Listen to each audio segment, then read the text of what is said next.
السلام علیکم ورحمۃ اللہ وبرکاتہ۔ محترم ناظرین، آج سے ہم نورانی قاعدہ پڑھانے کا طریقہ شروع کر رہے ہیں۔ نورانی قاعدہ بچے کا سمجھ جانا بہت ضروری ہے۔ اس سے آگے چل کر بچہ مشکلات سے بچ جاتا ہے اور قرآن کو اچھی طرح پڑھنے لگتا ہے۔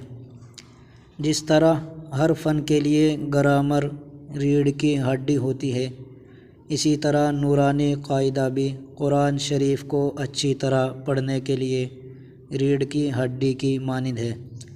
تو اس لیے ضروری ہوا کہ ہم اللہ تعالیٰ کی توفیق سے اور اساتذہ کی دعا کی برکت سے نورانی قاعدہ پڑھانے کا طریقہ سے متعلق کچھ رہنمائی کریں، جو بہت ضروری ہے۔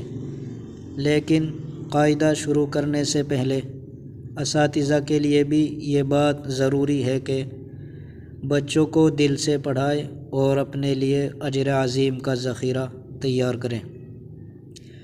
بچوں کو شروع ہی سے آداب اسلامی سکھائے جائیں تاکہ معصوم ذہنوں میں اسلامی تعلیم کا نقش بیٹھے۔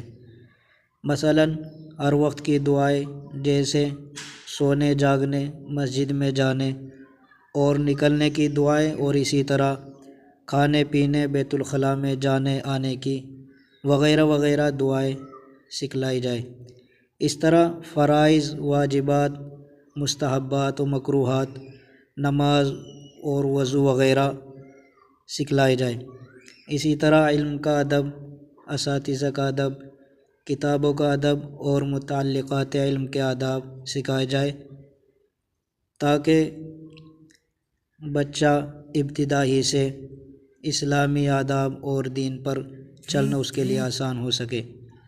آج کی ویڈیو میں بس یہیں تک، پھر ملتے ہیں انشاءاللہ۔ جاتے جاتے یہ درخواست ہے کہ چینل کو سبسکرائب کریں، گھنٹی کا بٹن دبائیں تاکہ آنے والی ہر ویڈیو آسانی سے مل سکے۔ السلام علیکم ورحمۃ اللہ وبرکاتہ۔